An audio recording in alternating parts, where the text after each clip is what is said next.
Good morning students, welcome you all. जैसा कि हम लोग प्रीवियस वीडियो में पढ़ रहे थे, चैप्टर नंबर 5 कंटिन्यू कर रहे थे हम लोग। तो हम स्टार्ट करते हैं, हम पढ़ना स्टार्ट करें। चले यहाँ पे हमको जो अब नेक्स्ट टॉपिक पढ़ना है वो था हमारा लाइसोसोम के बारे में, यानी लाइसोसोम क्या होता है उसके बारे में पढ़ना है। लाइसोसोम कोशिका का अपशिष्ट निपटाने वाला तंत्र है। यानी लाइसोसोम क्या करता है, कोशिका में कौन सा तंत्र होता है, क्या काम होता है इसका, अपशिष्ट निपटाने का। अपशिष्ट यानी कुछ भी कचरा या टूटी फूटी कोई भी कोशिका होगी उसको निपटाने का काम करेगा। लाइसोसोम बाहरी पदार्थ के कोशिका अंगों के टूटे फूटे भागों को पाचित करके कोशिका को साफ करने का कार्य करता है। यानी क्या होता है, यदि कोई कोशिका क्या होती है, हमने पढ़ा है ना, कोशिका एक कोशिका से दूसरी कोशिका बनती है। और कोशिका क्या होती है, कभी क्या होती है, कोई कोशिका क्या हो जाती है, खराब हो जाती है, या फिर उसको क्या हो जाता है, उसका कोई भाग टूट जाता है ना।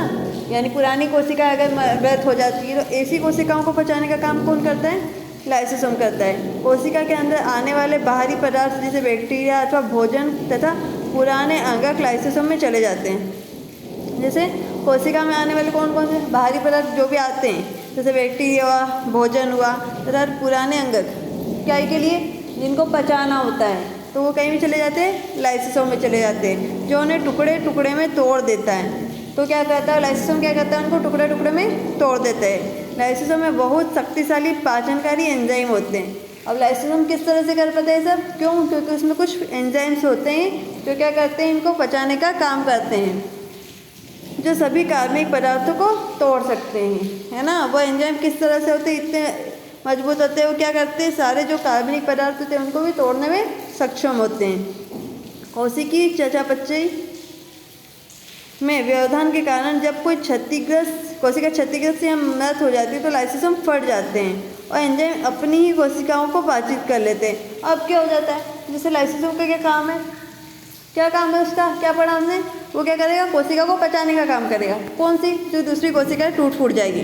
पर अगर कुछ होता है, क्या हम क्या कर ले कि ज़्यादा कुछ कोशिकाओं में क्या हो जाए, जो लाइसोसोम है उसमें ज़्यादा आ जाए काम करना, है ना, या ज़्यादा लाइसोसोम पर भार पड़ जाए तो लाइसोसोम क्या हो जाता है, अपना काम करना फेल हो जाता है और वो खुद ही फट जाता है। क्या करता है, लाइसोसोम खुद का काम करना छोड़ देता है, वो क्या करता है, खुद ही फट जाता है। यानी लाइसोसोम खुद मृत हो गया।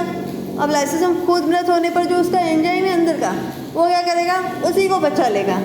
लाइसोसोम का जो एंजाइम है वो उस लाइसोसोम को ही बचा जाएगा। तो एक तरह से क्या हो गया, वो खुद के लिए ही क्या हो गया, क्या कर रहा है, खुद को ही मार रहा है ना। लाइसोसोम के अंदर की कोशिकाएं थी, अंदर जो एंजाइम था वो क्या कर गया, उस लाइसोसोम को ही खा गया। जबकि लाइसोसोम का क्या कार्य था कि दूसरी कोशिकाएं जो बेकार हो रही है उनको खाने का। पर ये क्या हो गया, जैसे ही क्या हो गया, लाइसोसोम क्या हो गया, ज़्यादा भार बढ़ गया उस पर, तो क्या हो गई, वो काम करना बंद कर दिया। तो उसके लाइसोसोम में जो एंजाइम था वो उस लाइसोसोम को क्या कर गया, खत्म कर दिया। जिससे क्या हो जाए, लाइसोसोम फट गए। फट जाने से क्या हो गया, वो एंजाइम क्या करेगा, उसकी कोशिकाओं के पाचन कर लेगा, किसकी, लाइसोसोम की। इसीलिए लाइसोसोम को क्या कहते हैं, लाइसोसोम को आत्मघाती थैली भी कहा जाता है। आत्मघाती थैली क्यों, क्योंकि ये क्या कर रहा है, खुद की कोशिकाओं को बचा रहा है ना, इसलिए क्या हो जाता है, इसे आत्मघाती थैली भी कहते हैं। संरचनात्मक दृष्टि से लाइसोसोम में झिल्ली से घिरी हुई संरचना होती है जिन्हें पाचन एंजाइम होते हैं। और वो क्या होती है, लाइसोसोम कैसे होती है, एक तरह से झिल्ली की तरह होती है। और झिल्ली में क्या होता है, लाइसोसोम में पाचन एंजाइम होते हैं। पाचन एंजाइम का क्या होता है, टूटी फूटी कोशिकाएं या भोजन का पाचन करना।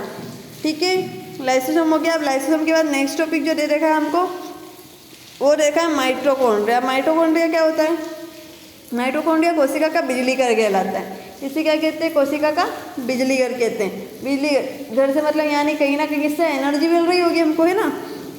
जीवन के लिए आवश्यक विभिन्न रासायनिक क्रियाओं को करने के लिए माइटोकॉन्ड्रिया एटीपी के रूप में ऊर्जा प्रदान करता है। यानी क्या होता है, जैसे हमारे कोशिकाओं में है ना, जितनी भी क्रिया करने के लिए आवश्यक जो ऊर्जा होती है, यानी हमारे शरीर में भी आवश्यक ऊर्जा जो होती है वो किसके, एटीपी के रूप में संचित होती है।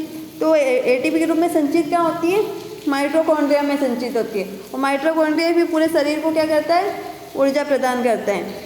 एटीपी कोशिकाओं की ऊर्जा है। और एटीपी क्या होती है, कोशिकाओं की ऊर्जा होती है। जैसे कोशिकाओं को ऊर्जा की कौन सी मात्रा में मिलती है, एटीपी के रूप में मिलती है। शरीर नए रासायनिक यौगिक को बनाने के लिए तथा यांत्रिक कार्य करने के लिए एटीपी में संचित ऊर्जा का ही उपयोग करता है। और जितना भी मानव शरीर हुआ या यहाँ कोई भी ह्यूमन हुआ यानी कोई भी सजीव प्राणी हुआ, उसमें जो ऊर्जा चाहिए होती है वो किसके रूप में होती है? एटीपी के रूप में ही होती है। यानी हमारे शरीर को काम करने के लिए जो ऊर्जा चाहिए होगी वो भी किसकी? एटीपी के रूप में संचित होती है। और ये संचित कहाँ होती है? माइटोकॉन्ड्रिया में होती है। माइटोकॉन्ड्रिया में दोहरी झिल्ली होती है, बाहरी झिल्ली छिद्रित होती है और भीतरी झिल्ली बहुत अधिक वलित होती है। कैसी होती है? डबल झिल्ली होती है इसमें। एक तो क्या होगी? छिद्रित होगी और दूसरी क्या होगी? वलय के रूप में होगी। ये वलय एटीपी बनाने वाली रासायनिक क्रियाओं के लिए एक बड़ा क्षेत्र बनाते हैं। और वलय जो होते हैं वही क्या करते हैं? एटीपी बनाने के लिए क्या करते हैं? माइटोकॉन्ड्रिया को क्या देते हैं? क्या करते हैं? हेल्प करते हैं। माइटोकॉन्ड्रिया बहुत अद्भुत अंग है क्योंकि इसमें अपना डीएनए तथा राइबोसोम होते हैं। माइटोकॉन्ड्रिया का अपना कुछ प्रोटीन स्वयं बनाते हैं। माइटोकॉन्ड्रिया क्या होती है? माइटोकॉन्ड्रिया में डीएनए भी पाया जाएगा, माइटोकॉन्ड्रिया में राइबोसोम भी पाया जाएगा और साथ ही साथ ये क्या करती है? खुद अपना प्रोटीन भी क्या करती है? स्वयं बनाती है। और हम सबसे इम्पोर्टेंट क्या कि शरीर को ऊर्जा प्रदान करने का काम करती है। इसलिए क्या कहते हैं? लाइसोसोम को माइटोकॉन्ड्रिया को क्या कहते हैं? कोशिका का बिजली घर कहते हैं। माइटोकॉन्ड्रिया के बाद अब जो नेक्स्ट टॉपिक है वो दे रखा है हमको प्लास्टिड। अब प्लास्टिड क्या होते हैं? प्लास्टिड केवल पादप कोशिकाओं में उपस्थित रहता है। प्लास्टिड जो है काय में उपस्थित रहता है? पादप कोशिकाओं में, यानी पौधों से रिलेटेड पौधों में। प्लास्टिड दो प्रकार के होते हैं। कौन कौन से? क्रोमोप्लास्ट और ल्यूकोप्लास्ट। जो क्रोमोप्लास्ट होता है वो कैसा होता है? रंगीन होता है, कलर्ड होता है। जबकि ल्यूकोप्लास्ट कैसा होता है? या तो सफ़ेद होगा या फिर बिना कलर्ड होगा।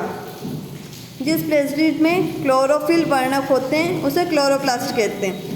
ठीक है, जिसमें क्या होंगे? क्लोरोफिल वर्णक होंगे, उसे क्या कहते हैं? क्लोरोप्लास्ट कहते हैं। पौधों में क्लोरोप्लास्ट प्रकाश संश्लेषण के लिए बहुत आवश्यक होता है। आपने सुना है ना, पौधे क्या करते हैं? कार्बन डाइऑक्साइड से क्या करते हैं? अपना खाना बनाते हैं। क्लोरोफिल वर्णक होता है उसमें पौधों में, है ना। तो यही होता है कि पौधों के लिए जो क्लोरोप्लास्ट जो होते हैं वो क्या होता है? प्रकाश संश्लेषण में क्या होता है? आवश्यक होता है। क्लोरोप्लास्ट में क्लोरोफिल के अतिरिक्त विभिन्न पीले तथा नारंगी वर्णक भी होते हैं। जो क्लोरोप्लास्ट होता है उसमें क्लोरोफिल तो होता है, साथ ही साथ और क्या होता है? पीले और नारंगी कलर के वर्णक भी होते हैं, यानी पीले और नारंगी कलर के कलर भी पाए जाते हैं। ल्यूकोप्लास्ट प्राथमिक रूप से अंगक है जिसमें स्टार्च, तेल तथा प्रोटीन जैसे पदार्थ संचित होते हैं। और जो ल्यूकोप्लास्ट जो होता है, क्लोरोप्लास्ट तो समझ में आ गया हमको क्या यूज़ करता है? वो क्रोमो, है ना। और ये जो होता है ल्यूकोप्लास्ट, ये क्या होता है? स्टार्च, तेल तथा प्रोटीन जैसे पदार्थ में संचित होते हैं। यानी जो ल्यूकोप्लास्ट होते हैं वो कैसे? इस तरह से संचित होते हैं। प्लास्टिड की भीतरी संरचना में बहुत सी झिल्ली वाली परतें होती है जो स्ट्रोमा में स्थित होती है। प्लास्टिड बाह्य संरचना में माइटोकॉन्ड्रिया की तरह होते हैं। माइटोकॉन्ड्रिया की तरह प्लास्टिड में भी अपना डीएनए तथा राइबोसोम होते हैं। प्लास्टिड भी क्या होता है? माइटोकॉन्ड्रिया जैसे ही होता है। इसमें भी डीएनए होगा, इसका खुद का राइबोसोम होगा। प्लास्टिड दो प्रकार के होते हैं, सिर्फ कहीं में पाए जाते हैं? पौधों में पाए जाते हैं। एक क्रोमोप्लास्ट होता है, दूसरा ल्यूकोप्लास्ट होता है। जो क्रोमोप्लास्ट होता है वो कैसा? क्लोरोफिल वर्णक, है ना, जैसे क्लोरोप्लास्ट कहते हैं उसके केस में यूज़ होता है। जबकि ल्यूकोप्लास्ट जो होता है वो स्टार्च, सेल, प्रोटीन इन केस में संचित रहता है। ठीक है, तो प्लास्टिड के बाद अब जो नेक्स्ट टॉपिक है हमारा वो है रसधानियाँ। रसधानियाँ के बारे में। रसधानियाँ ठोस तथा तरल पदार्थों के संग्राहक थैली है। यानी क्या करती है रसधानियाँ? जैसे हमारे सही में ठोस और तरल पदार्थ है तो उसको संग्रह करने का काम रसधानियाँ का। जंतु कोशिका में रसधानियाँ छोटी होती है जबकि पादप कोशिका में रसधानियाँ बड़ी होती है। जंतुओं में क्या होती है? रसधानियाँ छोटी पाई जाएगी जबकि पादप कोशिकाओं में रसधानियाँ बड़ी पाई जाएगी। कुछ पौधों में की कोशिकाओं के केंद्रीय रसधानियों की माप कोशिका का आयतन 50 से 90% होता है। और कुछ में क्या होती है? रसधानियाँ कितनी होती है? 50 से 90% के आयतन में क्या होती है? सिर्फ रसधानियाँ ही होती है। पादप कोशिकाओं की रसधानियाँ में कोशिका द्रव्य भरा होता है। अब जो पादप कोशिका होती है उनकी रसधानियों में क्या होता है? कोशिका द्रव्य भरा होता है तथा ये कोशिका को स्थिति तथा कठोरता प्रदान करते हैं। और ये क्या काम करते हैं? कोशिका को कठोरता प्रदान करने का।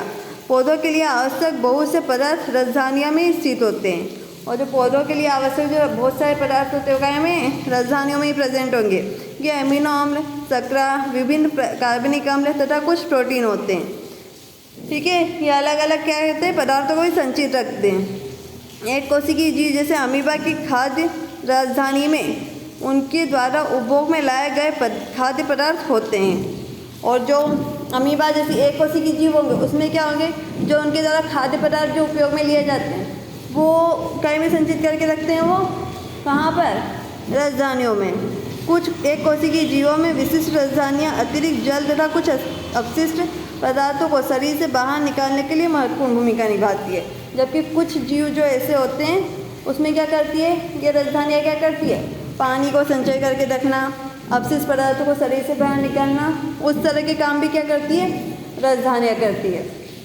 ठीक है, तो इस तरह से हमने क्या पढ़ा, कोशिका के अलग अलग अंगों के बारे में पढ़ लिया। अब इसी के साथ क्या हो गया, हमारा जो चैप्टर है, चैप्टर नंबर 5 वो एंड हुआ। अब जो आपको इस चैप्टर के जस्ट जो हमने राजधानी टॉपिक पढ़ा उसके जस्ट नीचे आपको कुछ क्वेश्चंस दिए हुए हैं, हम वो सॉल्व कर लेंगे। उसके अलावा जो क्वेश्चंस हमको दिए हुए हैं चैप्टर्स के एंड में वो हम करेंगे यार नेक्स्ट वीडियो में सॉल्व। ठीक है, तो ये 4 क्वेश्चंस आपको दिए हुए हैं, ये चारों क्वेश्चन आपको नोट कर लेने हैं। ठीक है, अब जो हमारा नेक्स्ट जो हमको करने हैं क्वेश्चन आंसर वो हम करेंगे नेक्स्ट वीडियो में। Okay, thank you.